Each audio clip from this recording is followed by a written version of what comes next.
সকলের তরে সকলে আমরা, প্রত্যেকে আমরা পরের তরে। বর্তমান দুনিয়ায় মানুষের দৈনন্দিন জীবনযাপন, চালচলনের ভঙ্গি আর লাইফস্টাইল আর অবাঞ্ছিত চাহিদা যেন এই সুন্দর দুটো লাইনের মানে আজকের বর্তমান যুগে অনেক পাল্টিয়ে দিয়েছে। এই সুন্দর ছন্দ যেন আজ বেমানান, আর এই সুন্দর লাইন যেন আজ প্রতিদিন তার নতুন মানে খুঁজে বেড়াচ্ছে। কথাটা কেন বললাম? গত 3 জুন নরেন্দ্র মোদী স্টেডিয়াম আহমেদাবাদের সেই সন্ধে, যেখানে স্টেডিয়াম কর্তৃপক্ষের অনিয়ন্ত্রিত আর অসহনীয় গাফিলতির জন্য যে দুর্ঘটনা ঘটে গেল, এই খোদ ভারতবর্ষের বুকে আরও একবার তার দায়টা কার। সমস্ত ভারতবাসীর কাছে ফুটবলটা যদি প্রেম হয়, তাহলে ক্রিকেট একটা ইমোশন। আর সেই ভারতীয় ইমোশনের ছন্দেই সেদিন নরেন্দ্র মোদী স্টেডিয়াম আহমেদাবাদে ভরে উঠেছিল গ্যালারি হাজারো দর্শকে। আর ফাইনাল IPL 2025-এর ম্যাচ চলছিল। আর সেই সন্ধ্যায় সেই ম্যাচে হার জিতের নীতিকে সুন্দরভাবে বজায় রেখে রয়্যাল চ্যালেঞ্জ ব্যাঙ্গালোর 18 বছর পর প্রথমবার 2025 সালে তাদের প্রথম IPL ট্রফিটি জিতে নিল। কংগ্রাচুলেশনস বিরাট কোহলি তথা তার সম্পূর্ণ টিমকে, যে এক দুর্ধর্ষ যুদ্ধ নীতি দিয়ে 18 বছর পর এই ঘটনাটিকে সত্যি করে দেখানোর জন্য, যেখানে সমস্ত IPL ফ্যান আজও বিশ্বাস করতে পারছিল না সেই সন্ধ্যাবেলায় দাঁড়িয়ে যে RCB টিমটি 18 বছর পর প্রথমবার এক ইতিহাস লিখে যাবে। আমি একজন ক্রিকেট ফ্যান হয়ে RCB টিমকে আমার আন্তরিক অনেক শুভেচ্ছা। কিন্তু তারপরে কি হলো? নরেন্দ্র মোদী স্টেডিয়ামের চারিদিকে লেগে গেল হুলুস্থুলু।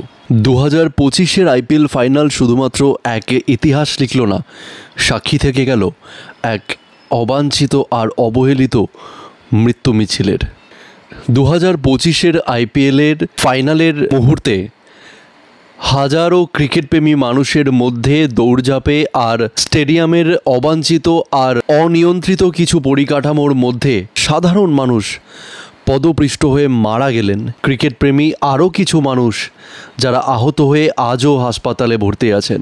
ক্রিকেট ভারত উপমহাদেশের শুধুমাত্র একটি খেলা নয়, এটি একটি আলাদাই ধর্ম আমাদের কাছে।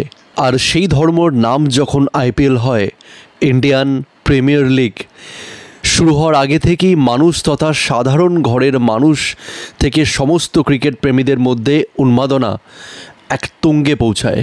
আর যখন এই অনিয়ন্ত্রিত উন্মাদনা কোনো স্টেডিয়ামের অনিয়ন্ত্রিত আর অক্ষম ম্যানেজমেন্টের শিকার হয়, তখন সাধারণ মানুষ তাদের প্রাণ পর্যন্ত দিতে বাধ্য হয়।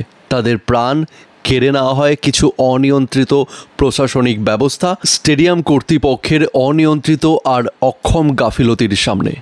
আর ঠিক তখনই সাধারণ মানুষ থেকে সোশ্যাল মিডিয়া সব জায়গায় হাজারো লাখো প্রশ্নের ভিড় ওঠে যে এত সেলিব্রিটি মুভমেন্টের মাঝে সাধারণ মানুষের সিকিউরিটি কোথায়? ঘটনাটার বিবরণটা একটু সংক্ষেপে বলি। গত 3 জুনের RCBর হোম গ্রাউন্ডে যে ফাইনাল IPL ম্যাচ ধার্য করা হয়েছিল, সকাল থেকেই সারা দিন ক্রিকেট প্রেমীদের দৌড়ঝাঁপ চলেছিল সেই স্টেডিয়াম ঘিরে, সেই এক বিশেষ ঐতিহাসিক মোমেন্টের সাক্ষী থাকবে বলে। সকাল থেকে সময়ের সাথে সাথে ভিড় বেড়ে দাঁড়িয়েছিল হাজারে হাজারে।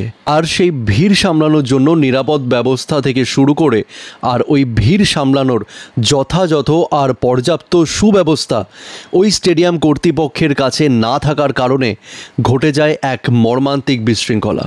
সেই বিশৃঙ্খলা রূপ নেয় ধাক্কাধাক্কির। আর দিনের শেষে 11 জন অফিসিয়ালি, যেটা ওই স্টেডিয়াম কর্তৃপক্ষ রেকর্ডে এখনও পর্যন্ত ধার্য করা আছে, 11 জন সাধারণ ক্রিকেট প্রেমী মানুষ পদপৃষ্ট হয়ে মারা যান। আর 30-এরও অধিক মানুষ সেই রাতে যথেষ্ট গুরুতরভাবে আহত হয়ে হসপিটালে ভর্তি হয়েছেন। তাহলে এখানে নিরাপত্তা ব্যবস্থার ত্রুটিটা কোথায়? এই নৃশংস আর মর্মান্তিক ঘটনার পেছনে মূল দায়ী হিসাবে উঠে আসছে বারবার স্টেডিয়াম কর্তৃপক্ষ আর তৎকালীন ওইখানে ডিউটিতে থাকা সমস্ত নিরাপত্তা বাহিনীদের তাদের অনিয়ন্ত্রিত আর সামাল দিতে না পারার এক বিশেষ অব্যবস্থাপনা। স্টেডিয়াম ক্যাপাসিটি ওয়াইজ 2025 আইপিএল ফাইনালের সেই বিশেষ রাতে যেখানে হাজারো ক্রিকেট প্রেমী সাধারণ ভারতীয় মানুষ ভিড় করেছিলেন, সেখানে ওই ভিড় সামাল দেওয়ার জন্য ছিল না পর্যাপ্ত কোনো পুলিশি ব্যবস্থা, আর নাহি ছিল কোনো ভলেন্টিয়ার। আর সবথেকে হাস্যকর বিষয়, স্টেডিয়াম চত্বরে ছিল না কোনো বিশেষ মেডিকেল ভ্যান অথবা কোনো মেডিকেল সহায়তাও। শুধুমাত্র বিজনেস আর এন্টারটেনমেন্টের ওপর নজর দেওয়া ছাড়া সাধারণ মানুষের জীবনের ন্যূনতম বেসিক সিকিউরিটি অথবা মেডিকেল সিস্টেমের ওপর কোনো রকম সেদিন স্টেডিয়াম কর্তৃপক্ষের নজর ছিল না বলেই বারবার মনে হচ্ছে।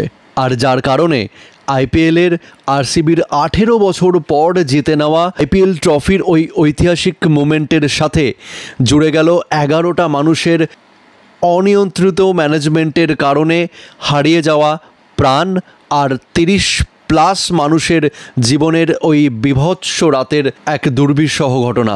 সেদিন রাতের স্টেডিয়াম কর্তৃপক্ষের ওই অনিয়ন্ত্রিত আর অযোগ্য ম্যানেজমেন্টের কারণে 11টা মানুষ বলির পর 30-এর অধিক মানুষের জীবন নিয়ে টানাটানির পর সোশ্যাল মিডিয়া আর সাধারণ মানুষের মধ্যে ওঠে প্রশ্নের হাজারো ঝড়। রাজ্য প্রশাসন আর বিসিসিআই কর্তৃপক্ষের মানবতা আর বিশেষ দায়িত্ব নিয়ে উঠেছে অনেক প্রশ্ন। এখানে শুরু হয়েছে বিতর্ক। সাধারণ মানুষ তথা সম্পূর্ণ ভারতবাসীর অধিকাংশ মনে করছেন শুধুমাত্র ম্যাচ আয়োজন নয়, আজকে যাদের কারণে এই আইপিএল 2025-এ পা রাখলো আর ইতিহাস গড়ল, সেই সাধারণ মানুষের নিরাপত্তাও আগামী বছর থেকে প্রায়োরিটি হওয়া দরকার। খেলা আমাদের আনন্দ দেয়, উন্মাদনা দেয়, আর সেই উন্মাদনা যদি কখনো কারো প্রাণ কেড়ে নেয় তাহলে আর সেই উন্মাদনার কারণটাই হয়তো আর উন্মাদনা থাকে না। বিশেষভাবে আমার আন্তরিক প্রণাম আরসিবি স্টেট গভর্নমেন্ট আর আরসিবি টিম ম্যানেজমেন্টকে তাদের এক বিশেষ সহৃদয় বিবেচনার জন্য, যেখানে তারা অ্যানাউন্স করেছেন যে প্রত্যেকটি মৃতার পরিবারকে 10 লক্ষ টাকা করে দেওয়া হবে। একটা প্রাণের দাম কত লক্ষ কত কোটি সেই হিসাবে বিচার করা যায় না, বাট স্টেডিয়াম কর্তৃপক্ষের যে গাফিলতির কারণে আজ এই ঘটনাটি ঘটেছে, যেখানে কোনোভাবেই দুটো টিমের এক একটা টিম মেম্বার থেকে শুরু করে ম্যানেজমেন্ট টিম কেউই সেখানে কোনোভাবে ইনভলভ নয়, সেই জায়গায় দাঁড়িয়ে আরসিবি টিম তথা তাদের হোম স্টেট গভর্নমেন্টের এই ডিসিশনকে আমি প্রণাম জানাই। তাই আগামী দিনের জন্য, আগামী সুন্দর ভবিষ্যতের জন্য আমি সমস্ত প্রশাসন তথা আয়োজকদের একটাই আন্তরিক নিবেদন করতে চাই যে শুধুমাত্র আইপিএল খেলার জন্য নয়, যে কোনো রকম আনন্দ অনুষ্ঠানের জন্য সেই জায়গার বিশেষ পর্যবেক্ষণ দরকার, সেই জায়গার ক্যাপাসিটি অনুযায়ী সঠিক তদারকি দরকার, সঠিক পর্যাপ্ত পরিমাণে প্রশাসনিক টিম দরকার, আর সাধারণ মানুষের জন্য বেসিক মেডিকেল এমার্জেন্সি ভ্যান অথবা মেডিকেল সিস্টেম সেখানে দরকার, যাতে ঘর থেকে বেরিয়ে মানুষের আনন্দের পর তাদের ফিরে আসার যাত্রাটা তাদের বাড়ি হয়, কোনো শ্মশান ঘাট বা কোনো কবরস্থান নয়।